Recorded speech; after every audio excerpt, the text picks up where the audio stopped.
Assalamualaikum warahmatullahi wabarakatuh. Salam sejahtera untuk kita semua, saudara pecinta masa depan negeri. Hari ini pertama kali pemberlakuan PPKM darurat, sebuah keputusan dari pemerintah pusat untuk Jawa dan Bali karena kenaikan COVID semakin meninggi. Tema ini kita pilih karena di antara kalian akan bepergian canggung. Bisakah kita bepergian ke sana kemari seperti hari-hari normal? Jawabannya adalah pasti bisa. Tetapi bagaimana untuk bisa itu? Ayo kita baca sebuah berita tentang syarat perjalanan pakai mobil pribadi selama PPKM darurat.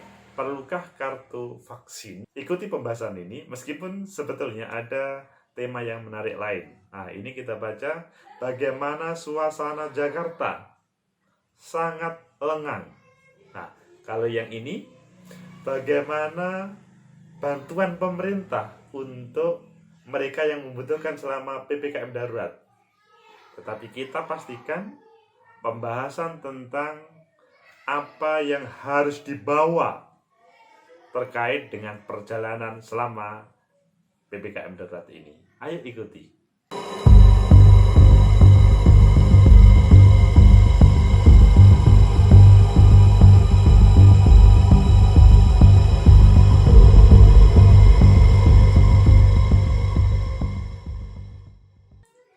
Kembali lagi ke Agus M. Fauzi Official. Pemirsa, pecinta masa depan negeri, ini adalah tema yang sangat menarik karena hari ini pemberlakuan, kalian mau bepergian, ini yang perlu diantisipasi. Kita baca, syarat perjalanan pakai mobil pribadi selama PPKM darurat. Perlukah kartu vaksin? Bagi kalian yang belum vaksin, ayo perhatikan ini. Tetapi bagian yang vaksin, perhatikan terkait dengan apakah sudah mendapatkan kartu atau belum. Tribunnews.com menindaklanjuti arahan Presiden Joko Widodo soal pembatasan pemberlakuan kegiatan masyarakat PPKM darurat. Menteri Dalam Negeri Tito Karnavian menerbitkan instruksi Menteri Dalam Negeri Inmendagri. Ini sebuah keputusan yang sangat berani. Inmendagri nomor 15 tahun 2021 tentang pemberlakuan pembatasan kegiatan masyarakat darurat coronavirus disease 2019 di wilayah Jawa dan Bali atau PPKM darurat Jawa Bali ditandatangani oleh Tito pada hari Jumat 2 Juli 2021. Jadi satu hari sebelum pemberlakuannya kemarin. Diketahui PPKM darurat Jawa Bali mulai berlaku pada Sabtu tanggal 3 Juli 2021 hingga Selasa 20 Juli 2021. Jadi butuh waktu yang sangat panjang, 17-an hari. Dalam Inmendagri tersebut, aturan mengenai PPKM darurat di Jawa Bali harus dibahas lebih spesifik, termasuk soal perjalanan mengenai kendaraan pribadi. Jadi, sepertinya boleh saja kan, kalau kita ngomong hanya diatur, ayo kita ikuti lagi. Pada diktum ke-3.1 tertulis bahwa pelaku perjalanan domestik yang menggunakan mobil pribadi atau sepeda motor harus mempersiapkan sejumlah syarat. Pelaku perjalanan domestik yang menggunakan mobil pribadi, sepeda motor, dan transportasi umum jarak jauh, pesawat udara, bis, kapal laut, dan kereta api harus 1. Menunjukkan kartu vaksin, minimal vaksinasi dosis pertama. Kedua, menunjukkan PCR H-2 untuk pesawat udara serta antigen H-1 untuk modal transportasi mobil pribadi, sepeda motor, bis, kereta api, dan kapal laut. Jadi dibedakan ya.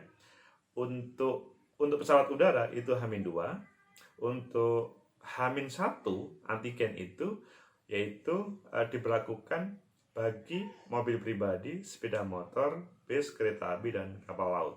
Ketiga, Ketentuan sebagaimana dimaksud pada angka 1 dan 2 hanya berlaku untuk kedatangan dan keberangkatan dari dan ke Jawa dan Bali, serta tidak berlaku untuk transportasi dalam wilayah aglomerasi. Sebagai contoh untuk wilayah Jabodetabek, ada aturan yang lebih spesial. 4. Untuk supir kendaraan logistik dan transportasi barang lainnya dikecualikan dari ketentuan memiliki kartu vaksin. Sebelumnya, Presiden Jokowi mengumumkan pemerintah akan melaksanakan PPKM darurat di Jawa Bali mulai berlaku pada 3 hingga 20 Juli 2021. Itulah bacaan kita terkait dengan apa yang harus kalian bawa dalam perjalanan selama PPKM darurat ini. Ya, kita pahami bahwa kita membahas ini tidak hanya memilih saja ya pilihan kita terkait ini, karena pemerintah memutuskan selama 3-20 Juli yaitu ada PPKM darurat Jawa Bali. Tidak ada lain bagaimana pandemi COVID bisa selesai, bisa berhenti. Dan sebetulnya bukan berarti tidak boleh perjalanan kemana-mana. Boleh, tetapi ada syaratnya, yaitu tadi 1, menunjukkan kartu vaksin. Nah ini apakah kalian sudah mendapatkan kartu vaksin? Sesuai dengan pengalaman saya, sesudah mendapatkan vaksin itu langsung mendapatkan kartu vaksin, bahwa kita sudah divaksin. Ayo coba dicek di emailnya. Pasti ketika mendapatkan vaksin, baik pertama ataupun kedua, sebelumnya kan ada proses administratif. Salah satunya adalah menuliskan email kalian di lembar. Ya, diceklah terkait dengan identitas kita pada waktu itu. Dan sesudah mendapatkan, ya pada hari itu juga, maksudnya sesudah kita mendapatkan vaksin, disuntik, nanti bisa kita lihat di sini terkait dengan proses saya mendapatkan vaksin. Dan sesudah itu juga ya ini bisa dilihat mendapatkan vaksin, kartu vaksin ini juga. Jadi kalian bisa mendapatkan yang sama bagi yang telah vaksin. Sehingga kalau saya untuk bepergian pada waktu PPKM darurat ini sesuai dengan Inmendagri tadi, hingga kalau saya dalam proses PPKM darurat ini karena sudah mendapatkan vaksin, maka ya diperbolehkan untuk kesana kemari. Satu syaratnya pertama adalah bagaimana menunjukkan vaksin. Itu tidak cukup kita hanya patuh terhadap apa yang diharapkan oleh pemerintah, tetapi bagaimana kita sudah terjun bersama pemerintah mengantisipasi melawan COVID. Memang kalau kita mendengarkan, melihat perdebatan tentang vaksin, itu memang ya ada yang pro, ada yang kontra. Mantan Menkes ya, Bu Fadila Subari, dia sangat tidak setuju. Tetapi kita tidak boleh kemudian yang paling benar adalah A ataupun B ataupun C. Hanya dalam hal ini pada dasarnya kita mendukung pemerintah bagaimana melawan COVID-19 itu. Sebuah usaha terkait dengan vaksinasi. Adapun misalkan ada yang nakal karena menjadikan sesuatu di vaksinasi ini, yaitu yang harus kita proses, itu yang harus kita singkirkan dari praktek-praktek yang sebenarnya. Intinya kartu vaksin adalah hal yang penting demi kebaikan kita bersama. Kalau kemarin tidak ada kenaikan COVID atau gara-gara ada berbagai varian, tidak ada PPKM darurat ini. Kalau sudah masuk menjadi kebijakan, maka kita hanya mengikuti. Sekali lagi, 1 harus sudah mendapatkan vaksin dengan ditunjukkan dengan kartu. Kalau kalian berbohong, taruhlah membuat kartu sendiri, pasti akan ditemukan loh. Bahaya loh kalau berbohong terhadap petugas terkait dengan hal itu. Semoga saja bukan karena terpaksa untuk vaksinasi, tapi sebuah kesadaran demi ya pandemi COVID ini hilang. Kemudian yang kedua adalah menunjukkan PCR H-2 untuk pesawat udara, serta antigen H-1 untuk mobil pribadi, sepeda motor, bis, kereta api, dan kapal laut. Ini hal yang perlu kita antisipasi ya, karena ini adalah hanya ingin memastikan negara sebagai pengelola itu bagaimana tidak ada proses pembawaan virus ke tempat lain karena transportasi tersebut. Pesawat masih boleh, pribadi boleh, kapal laut, kereta masih boleh, tetapi H-2 atau H-1 itu harus menampilkan PCR atau antigen. H-1 itu tadi.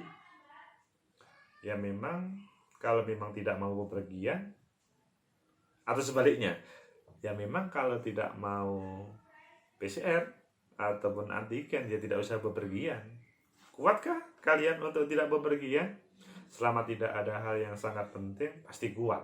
Dan hal itu akan menjaga kita dari COVID. Tetapi kalau selama kalian itu mendapatkan tugas dari kantor yang sangat penting, tidak bisa taruhlah sangat urgent, apalagi kerja di dunia transportasi atau di dunia kesehatan, pasti hal ini dibutuhkan dan diperbolehkan.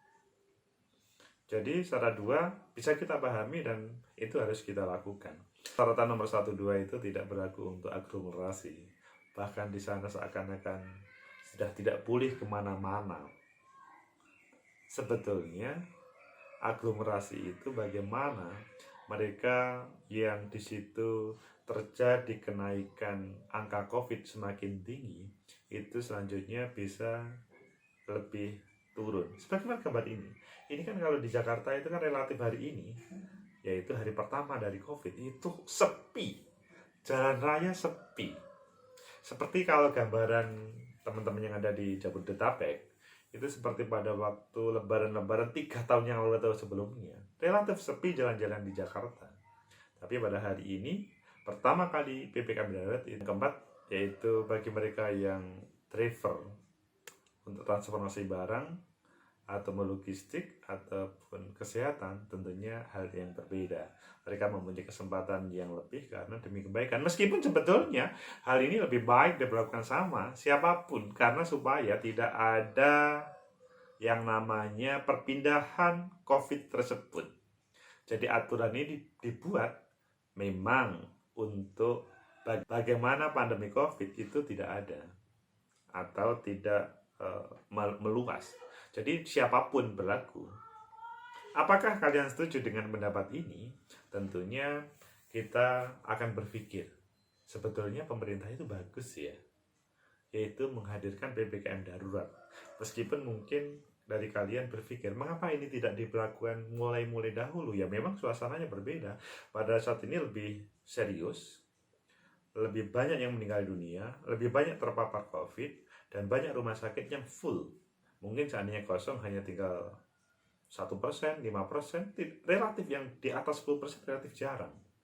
Sehingga PPKM darurat 3-20 Juli dalam bahasa pemerintah wajib diambil keputusan untuk Jawa Bali karena memang sudah sangat darurat.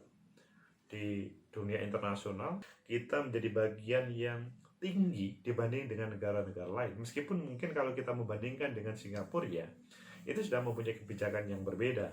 Mereka sudah berteman dengan COVID, bahwa COVID itu seperti flu biasa dan selanjutnya tidak dijadikan masalah. Tetapi itu Singapura. Negara kita mengambil keputusan yang seperti itu, kita harus mendukung. Bukan berarti kita tutup mata terhadap apapun yang diputuskan oleh pemerintah. Pada saat ini adalah keputusan yang baik. Ayo kita dukung untuk bagaimana pandemi COVID ini semakin reda.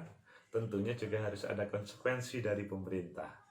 Para petugas yang bertugas di berbagai lapangan itu supaya tidak tebang pilih, tidak ada semacam cari-cari kesalahan, tapi yang lebih penting juga adalah bagaimana semua sebetulnya berjalan dengan baik dan tidak ada orang yang merasa gara-gara PPKM darurat ini mereka tersiksa. bantuan pemerintah sebagaimana yang ada di sini harus ditampilkan, harus dihadirkan, sehingga ketika kita total di rumah karena WFH itu kemudian bisa menjalankan tugas-tugas kita secara pribadi ataupun di kantor kita. Semoga ada manfaat. Like, subscribe, comment, and share. Sampai jumpa.